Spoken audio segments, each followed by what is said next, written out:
Bonjour à toutes et à tous. Depuis juillet 2023, j'ai le plaisir d'accueillir le podcast BDSM de Larry. En voici un épisode.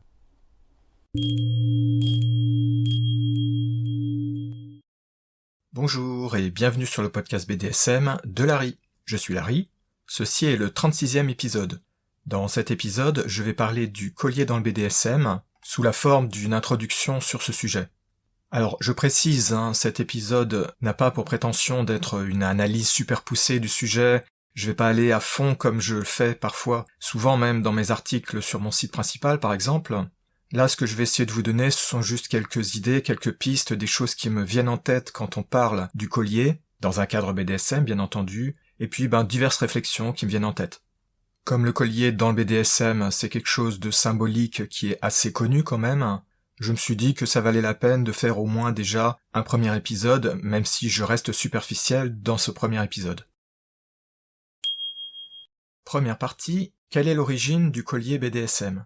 La réponse à cette question, elle est pas évidente du tout. J'ai fait un petit peu de recherche. Alors j'avoue que j'y ai pas passé des mois, contrairement à certaines recherches que j'ai pu faire pour certains sujets dans mes articles. Mais le résultat de mes recherches, franchement, était pas très concluant, pas très convaincant. J'ai vu passer un certain nombre de choses, un certain nombre d'opinions, parce que franchement c'était des opinions, avec lesquelles je suis pas d'accord en fait.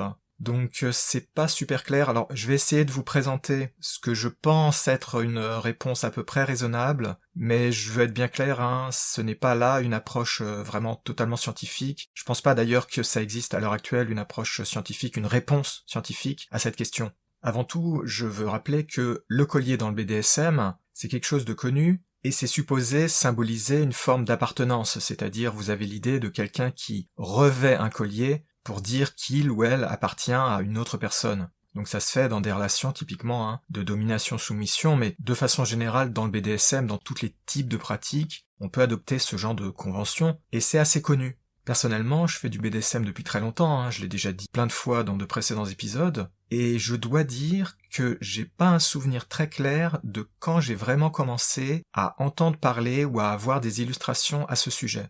J'ai commencé à m'intéresser vraiment sérieusement au BDSM vers la fin des années 1980, et j'ai pas vraiment un souvenir très clair à ce niveau-là. Moi, ce que j'ai en souvenir, évidemment, c'était les pratiques qui m'intéressaient, et qui m'intéressent toujours d'ailleurs, du type bondage, les fessées, les coups de fouet, ce genre de choses. Parce que ça, c'est le genre de choses qui m'intéresse le plus dans le BDSM. Mais les histoires de fouet, etc., c'est bien, j'en avais vu beaucoup, mais par contre, le coup du collier, j'ai plus de mal à revenir en arrière et à me dire « Ah ouais, je l'avais vu à cette époque-là ». Alors maintenant, avec le recul, je revois certaines bandes dessinées, adultes, évidemment, à thème BDSM, ça va de soi, qui en utilisaient plus ou moins, mais dans ce genre de bande dessinée, c'était pas vraiment le même exact symbolisme qu'on utilise maintenant, donc je suis pas totalement certain que c'était pareil, mais même là, j'ai pas un souvenir super clair. Je me rappelle par exemple quand j'achetais des magazines de bondage, des magazines anglais, j'ai pas du tout le souvenir qu'il y ait eu des colliers ou des choses de ce genre, et même après, les différents magazines ou bandes dessinées que je lisais,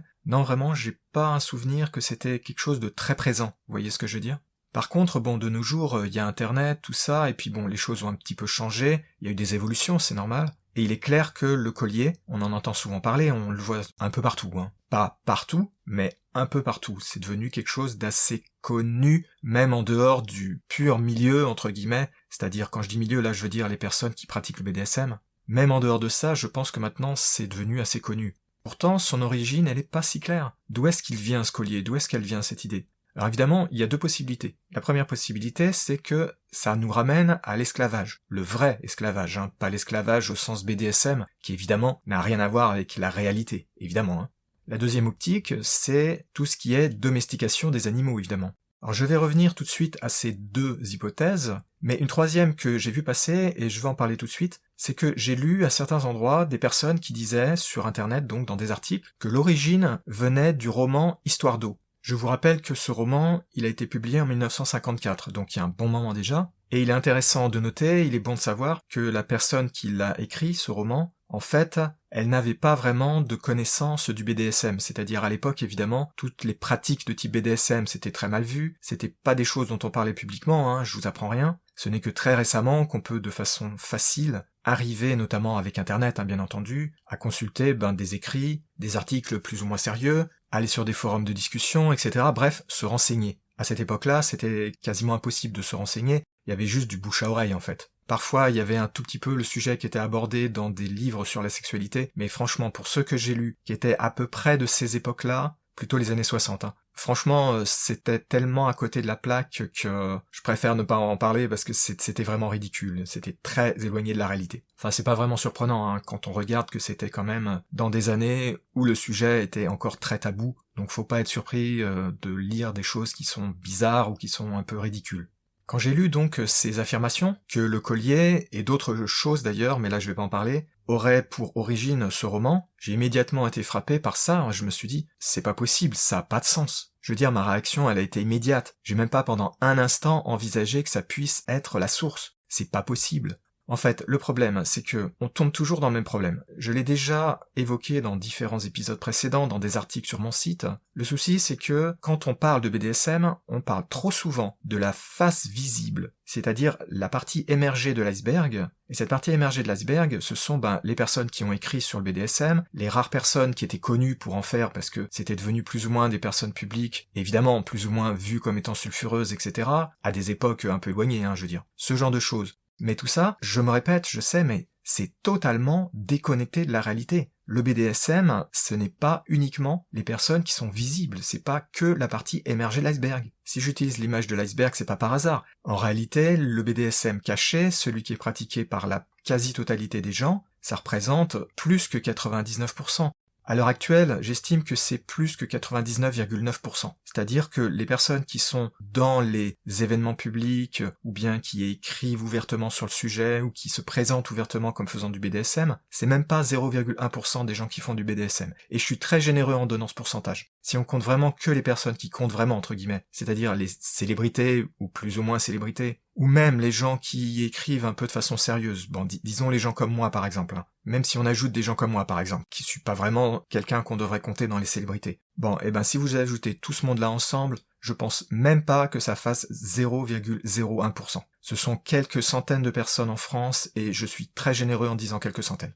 Et ça a toujours été vrai, parce qu'il y a aussi un mythe que j'ai déjà dénoncé, j'ai déjà expliqué que tout ça c'était faux. En fait, le BDSM, c'est pas nouveau. Le BDSM, c'était pas réservé à une espèce d'élite dans le passé, ni d'ailleurs au temps présent. Ça a toujours été pratiqué par plein de gens. C'est juste qu'on n'en parlait pas parce que c'était un peu tabou, c'était un peu délicat, qu'il y avait les tabous sur le sexe, que la seule chose dont on pouvait parler, et encore, c'était des choses vraiment du genre le missionnaire, et rien que parler de choses du genre anal ou oral, déjà, ça posait des problèmes. J'ai vu passer plein d'écrits, des ouvrages, des réactions, etc., ou même des choses comme ça qui sont quand même assez basiques. C'était le bout du monde, c'était l'horreur, oh là là, le drame. Même de nos jours, vous avez encore beaucoup de personnes pour qui c'est le drame. Mais c'est pas parce qu'on parle pas de quelque chose que ça existe pas. Le BDSM, c'était très répandu dans le passé. Ça s'appelait pas BDSM, bien entendu, mais les pratiques de type BDSM, ce qu'on regroupe à l'heure actuelle sous le terme BDSM, ça a en fait toujours existé, on peut le dire, en tout cas dans l'humanité moderne. Donc ce que je veux dire, c'est que vous avez certes des auteurs, comme par exemple Sade,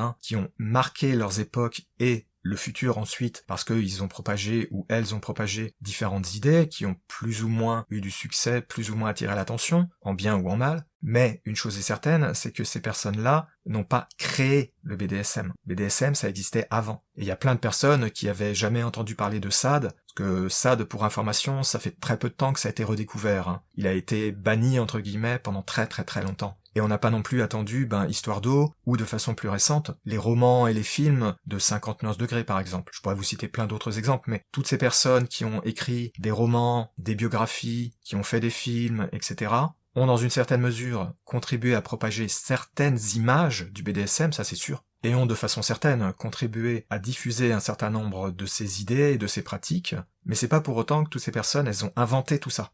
Reprenons donc le cas de notre collier. Franchement, est-ce que ça vous paraît plausible, possible, qu'on ait découvert l'idée d'utiliser des colliers pour avoir des relations donc de domination-soumission dans le BDSM, qu'à partir du moment où le roman Histoire d'eau est paru? Non, c'est évident. Ça fait des milliers d'années que les colliers ça a été utilisé. Comme je l'ai dit tout à l'heure, dans le cadre de l'esclavage, le vrai esclavage, les choses qui font pas rire, ou de la domestication des animaux. Est-ce que vous pensez vraiment que dans le passé, même des siècles en arrière, si on revient à des centaines d'années en arrière, qu'il y a personne qui a jamais eu l'idée d'utiliser ce genre de choses dans une relation? C'est invraisemblable, ça a pas de sens. C'est évident qu'il y a des gens qui l'ont fait. Alors le problème évidemment c'est que c'est difficile de trouver des témoignages. C'est difficile parce que la plupart des gens ils écrivaient pas leur mémoire, et quand ils écrivaient leur mémoire, il y en a pas beaucoup qui écrivaient leur mémoire sexuelle. Parce qu'avec les tabous, les machins, etc. Et évidemment énormément d'écrits en plus ont été perdus avec les guerres et puis avec le temps tout simplement. Donc même sans aller plus loin, je pense que cette simple minuscule démonstration de logique montre que c'est invraisemblable. On ne peut pas dire que c'est l'auteur d'Histoire d'eau qui a amené la notion de collier. Elle a peut-être aidé à la diffuser, à attirer l'attention des gens dessus. Ça d'accord. Mais l'inventer, la créer, etc. Non, c'est évident, c'est impossible, ça n'a pas de sens. Alors revenons maintenant à nos deux origines possibles, qui sont donc l'esclavage et la domestication des animaux.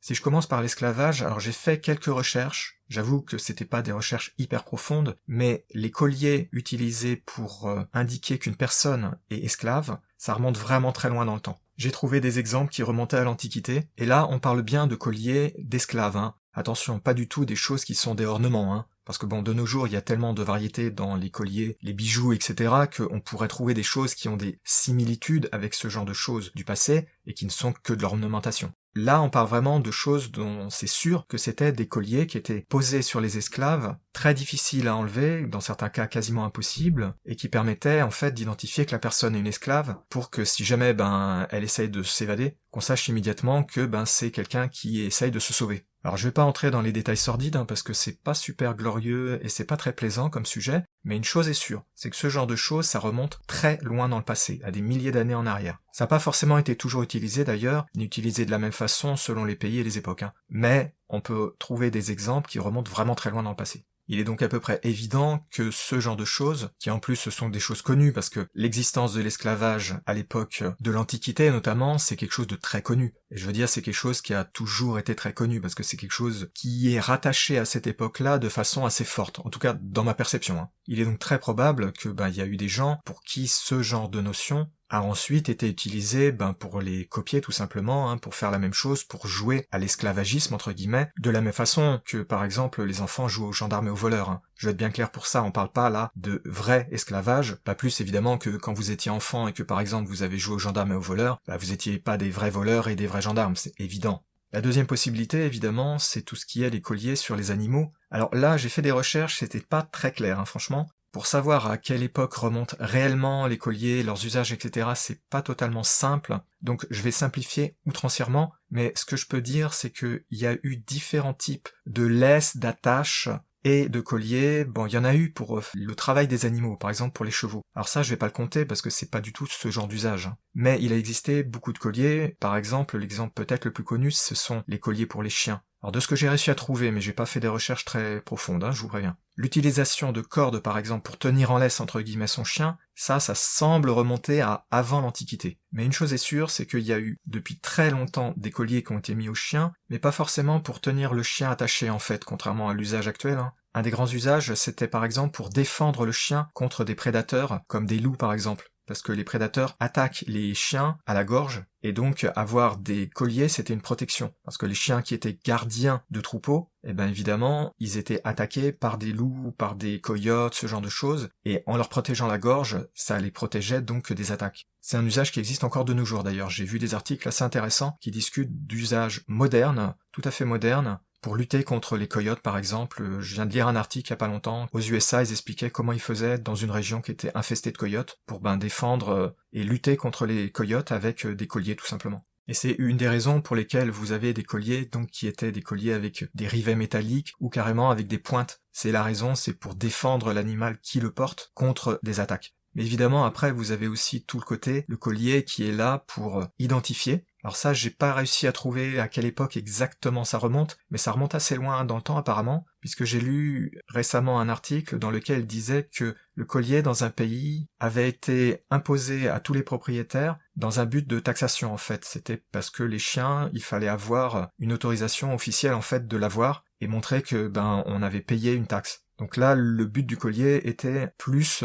un but légal en fait. Et ensuite, évidemment, vous avez, alors je saurais pas dire exactement quand c'est arrivé, mais vous avez l'utilisation du collier pour marquer qu'on est le propriétaire, marquer son nom à l'intérieur, par exemple. Ça, on le fait encore de nos jours, même si avec les puces électroniques, c'est plus exactement le même problème. Et puis, le coup classique qui de nos jours est évident, pour tenir un chien en laisse parce que vous voulez pas qu'il se sauve quand vous êtes dans la rue. Bon, ça, j'ai pas besoin de vous décrire les détails, tout le monde connaît ça. Et donc, à ce niveau-là, si on prend l'exemple sur les chiens, les chats, les animaux de compagnie, et même d'autres types d'animaux, il y a évidemment la notion d'appartenance, puisque bien entendu, c'est que quand les humains interviennent qu'il y a un collier. Ils vont pas s'amuser à se mettre des colliers entre eux, et si on leur met des colliers, c'est entre autres parce qu'on veut pouvoir soit les contrôler, soit leur donner une marque d'appartenance et montrer que ce sont pas des animaux qui sont sauvages, entre guillemets, qu'il y a quelqu'un qui s'en occupe, qu'ils ont un propriétaire ou une propriétaire. Bon, tout ça, vous le saviez, mais je voulais refaire un petit résumé rapide. Alors à mon avis, le côté BDSM vient peut-être plus de cet angle-là en fait. Parce que l'esclavagisme en soi, je suis pas certain que ce soit la source la plus fréquente, en tout cas dans ma perception, Je me dis, et j'ai peut-être tort à ce niveau-là, mais je me dis que le côté animaux de compagnie est probablement plus fort en fait dans la représentation de l'appartenance, de la domestication. Parce que des chiens, des chats, et puis d'autres animaux, ça fait des milliers d'années évidemment, que les humains ils en ont autour d'eux. Même de nos jours, quand on n'est plus sur une ferme, on a souvent des animaux soit chez soi, soit chez les voisins, ou bien quand on va dans la rue, je pense pas que vous arrivez à faire plus de quelques centaines de mètres sans voir passer quelqu'un qui tient par exemple un chien en laisse. Du coup, comme c'est quelque chose qu'on rencontre beaucoup plus souvent, je pense que c'est plus de là que va venir l'idée de l'utiliser ce collier dans un couple, plus que de se rappeler des choses du genre esclavage, etc., qui elles remontent beaucoup plus loin dans le temps, et qu'on ne voit pas dans la rue par exemple. Parce que les chiens, les chats, vous en voyez dans la rue tous les jours, mais voir des esclaves qui portaient des colliers, etc., il faudrait revenir sacrément loin dans le temps quand même pour en voir, en France en tout cas. Donc à mon avis, et j'insiste, c'est vraiment là plus une opinion, une perception personnelle, le côté domestication, animaux de compagnie, animaux domestiques, est probablement plus ce qui incite des personnes à utiliser des colliers. Même des personnes qui n'ont jamais entendu parler du BDSM, ou de toutes les habitudes entre guillemets qui sont publiées dans des livres, dans des bandes dessinées, etc., et qui sont assez souvent pratiquées par les personnes qui font du BDSM. Bon, et puis ensuite, évidemment, comme de nos jours, le BDSM, on en parle beaucoup plus ouvertement, que c'est quasiment possible d'en parler en public, et que les colliers, c'est très souvent utilisé dans les relations. Quand on va dans des sex shops, même des sex shops non BDSM, on peut en trouver. Donc évidemment, ça va renforcer fortement l'association entre le BDSM et l'utilisation d'un collier. Deuxième partie, l'utilisation du collier dans le BDSM. Même si l'origine exacte donc de pourquoi est-ce qu'on associe le BDSM au collier est pas totalement claire, c'est pas très grave, une chose est sûre, c'est que de nos jours, il y a quand même pas mal de propagation de messages qui les associent. C'est ce que je venais de dire. Vous allez dans des sex shops, vous regardez des photos, des vidéos sur internet, ou bien vous allez même dans des soirées, des choses comme ça, vous verrez beaucoup de personnes qui portent des colliers. Donc on peut dire que de nos jours, c'est dans l'imaginaire des gens qui font du BDSM et même en dehors en fait, il y a une association assez forte entre les deux. C'est quelque chose de connu. Cela dit, immédiatement, il y a une question qui vient, et là je vais revenir un petit peu à ce que j'ai dit dans la partie précédente, c'est l'éternelle question, est-ce que c'est réellement si répandu que ça parmi les personnes qui font du BDSM? Et là attention, je veux dire toutes les personnes. Je parle plus du tout des personnes qui sont entre guillemets visibles. Parce que, je l'ai déjà évoqué tout à l'heure, quand on parle de sexualité, et de BDSM en particulier, il y a toujours cette idée que, le modèle, entre guillemets, qui est choisi, qui est suivi par les personnes, qui veulent en faire ou qui en font, c'est évidemment, ce qu'on voit, c'est-à-dire les personnes qui sont publiques, le porno, etc. Ce qui se comprend tout à fait, je veux dire, ce serait difficile de faire autrement. Mais c'est pas parce que on voit des choses qui sont très répandues dans certains milieux, entre guillemets, que ça veut dire pour autant que c'est très répandu parmi les personnes qui sont pas, par exemple, des personnes connues, des personnes qui sont un peu publiques, des personnes qui vont dans les événements publics, dans les soirées, etc. C'est exactement le même problème que ce que j'ai expliqué tout à l'heure. Du coup, qu'en est-il? Est-ce que c'est si répandu que ça? Alors, à mon avis, là c'est une perception, une opinion personnelle, mais je pense qu'on peut assez facilement le montrer quand même. À mon avis, c'est très répandu comme façon de penser et de faire parmi les gens donc qui sont à fond dans le BDSM, qui vont aux événements, qui sont un peu connus, mais même aux personnes qui sont pas forcément connues, mais qui s'intéressent à tous ces événements, au porno, etc., qui suivent tout ça, et qui donc ensuite, probablement, reproduisent un certain nombre des schémas qu'on y voit. Chose assez normale, je veux dire, c'est tout à fait normal, même moi, des fois, j'ai reproduit des choses que j'avais vues parce que je m'étais dit, ah ouais, ça me plaît, je voudrais faire pareil. C'est quelque chose de tout à fait banal, c'est tout à fait normal, il n'y a pas de surprise là-dedans. Par contre, je l'ai rappelé déjà dans la partie précédente, et je l'ai déjà évoqué dans plein d'autres épisodes et des articles, il y a beaucoup de gens qui font du BDSM et qui s'intéressent pas forcément au côté BDSM public, événements, etc., qui voient éventuellement du porno mais pas forcément en prenant ça comme étant un modèle. Et aussi, il y a beaucoup de gens qui, de façon un peu surprenante, si vous n'avez pas écouté mes épisodes précédents, font du BDSM sans même le savoir. Parce qu'il y a énormément de personnes qui font des pratiques qui sont rattachées au terme BDSM et qui s'en rendent pas compte. Parce que, pour s'en rendre compte, il faudrait encore savoir exactement ce que veut dire BDSM, ce que ça recouvre. Et comme l'éducation sexuelle est assez pitoyable, notamment en France, beaucoup de gens ne savent pas que par exemple leur fessée du samedi soir, ou bien d'attacher le copain ou la copine sur le lit, ça c'est déjà du BDSM. Donc comme ils le savent pas, évidemment, ils vont pas forcément vouloir suivre les entre guillemets modèles qu'on voit sur internet et qui sont propagés notamment par le porno, et aussi parfois par des choses du genre, prenons l'exemple récent, 59 degrés. Chez ces gens-là, c'est difficile de mesurer à quel point c'est répandu, mais à mon avis, ça doit pas l'être énormément. Il y en a certainement qui l'utilisent sans même avoir jamais eu de modèle de type BDSM, tout simplement parce qu'il y a l'idée de le chat, le chien, etc., bien sûr. Si vous avez des animaux de compagnie, notamment si vous avez donc un chat et un chien, vous avez chez vous qui traînent des laisses et des colliers, il n'y a pas besoin d'aller très loin pour avoir l'idée de les utiliser sur le copain ou la copine, évidemment. Mais cela dit, je pense quand même que ça doit pas être des choses qui sont ultra répandues. Que ce soit à partir d'un modèle, entre guillemets, vu sur internet, ou autre. Ou bien juste, les personnes qui se disent, ah ouais, tiens, je vais faire comme avec mon chien, tiens, viens ici, je vais te mettre le collier. Je soupçonne fortement que ça va être une minorité. Parce que dans ce que je perçois, et je me répète, c'est ce que je perçois, je ne prétends pas que c'est scientifique, la plupart des gens qui font des choses comme ça vont plutôt tendre vers des choses du genre le bondage, la fessée, ou bien des choses qu'on appelle le sexe entre guillemets violent, c'est-à-dire des choses du genre jeter par exemple quelqu'un sur le lit, tirer les cheveux, griffer le dos, etc. Choses qui sont ultra connues, qui sont ultra pratiquées, puisqu'on savait déjà que c'était pratiqué de façon répandue dans les années 1950, pour vous dire.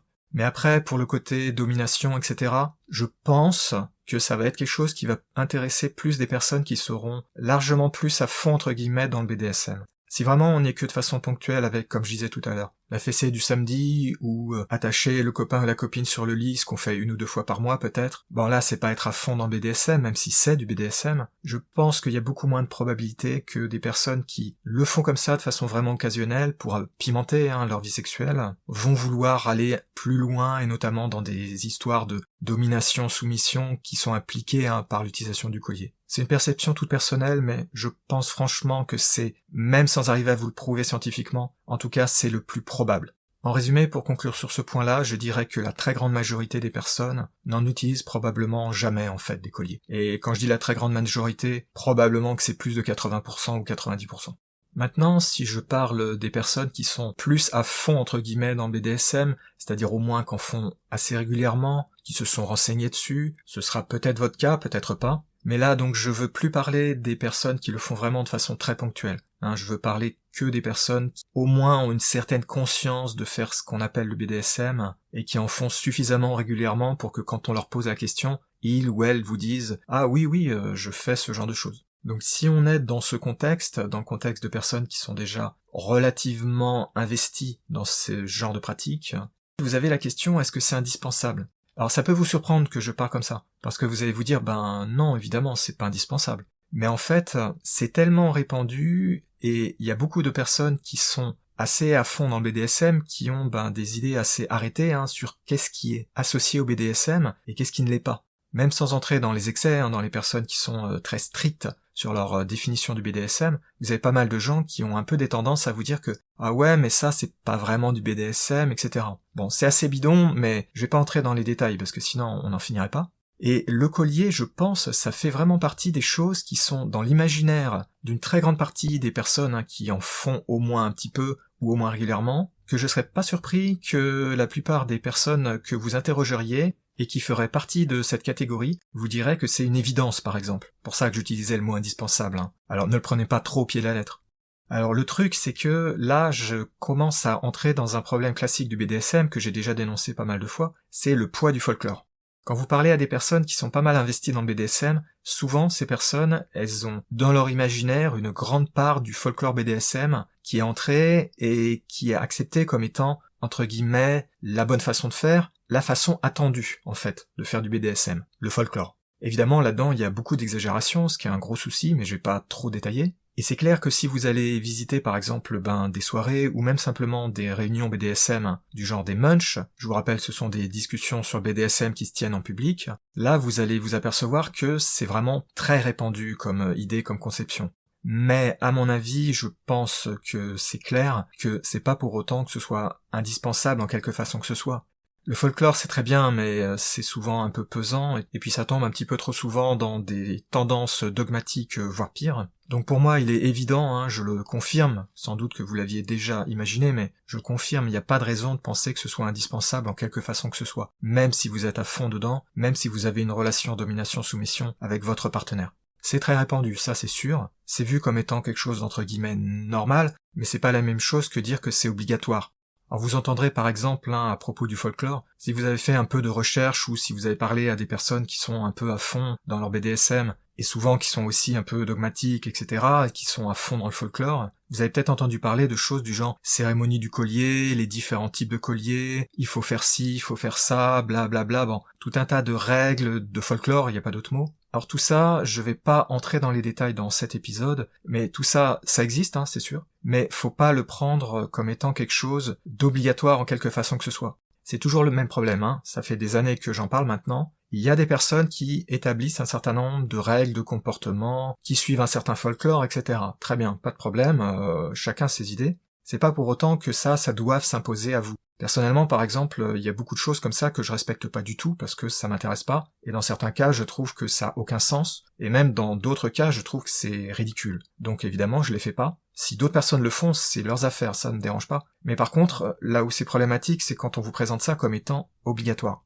Et ça, je me bats depuis des années pour bien dire non, il y a rien d'obligatoire. Si ça vous plaît et que vous voulez l'adopter, vous pouvez, c'est pas un problème, mais faut pas croire que vous êtes obligé de suivre toutes ces idées, tout ce protocole, ces histoires de type de collier selon que vous allez ici ou là, c'est pas le même collier parce que blablabla, ou bien ces histoires donc de cérémonie et tout ça. Si ça vous plaît pas, comme c'est mon cas par exemple, vous n'êtes pas du tout obligé de les suivre, et de toute façon, pour être bien clair, ce genre de choses c'est une infime minorité de personnes qui les font.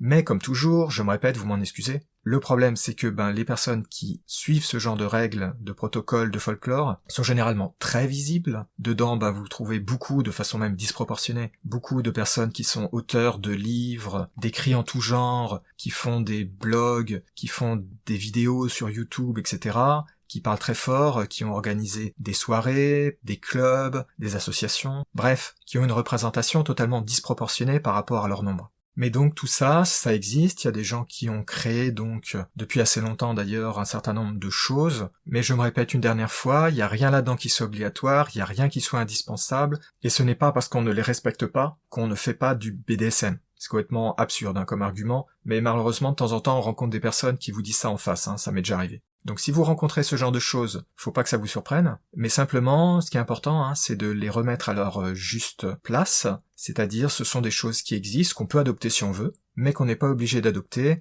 et que de toute façon, la plupart des gens, non seulement ne suivent pas, mais surtout que la plupart des gens, ignorent complètement l'existence de toutes ces idées, de tout ce folklore. Pour la plupart des gens, ce seront plus des curiosités qu'autre chose en fait. Bref, ne prenez pas tout ça trop au sérieux.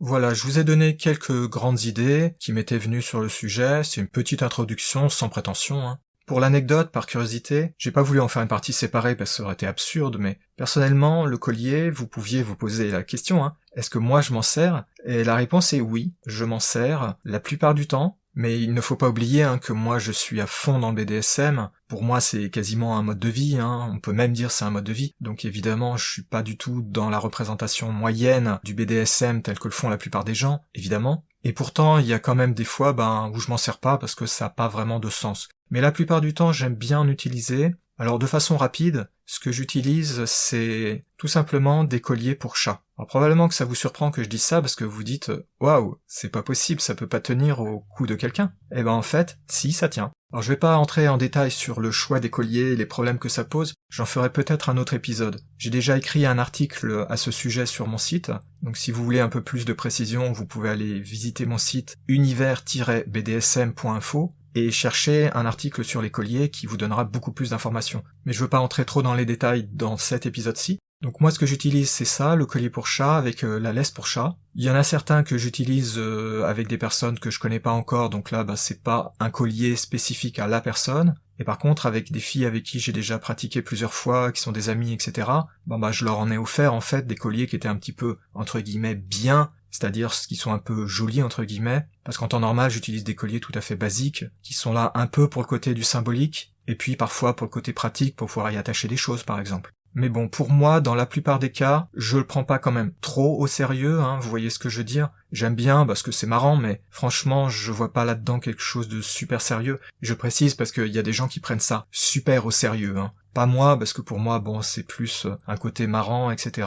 En résumé, j'aime bien, ça m'amuse les filles avec qui je fais du BDSM, mais ça va pas au-delà en fait. Et même les filles à qui j'en ai offert des colliers, etc., il y avait pas vraiment de choses cachées derrière, il y avait pas de grandes idées comme ont certaines personnes qui font des cérémonies, etc. Il y avait rien de tout ça. Donc ça, c'est ma façon de le percevoir et de le vivre parce que je vis mon BDSM de cette façon-là, mais c'est mon BDSM, c'est pas celui des autres, c'est pas forcément le vôtre. Donc comme le collier c'est un sujet assez intéressant, je pense que je vais essayer de réfléchir là à refaire un autre épisode, peut-être même plusieurs d'ailleurs, sur ce type de sujet. En tout cas à l'occasion, dans le futur, je ne saurais pas dire quand.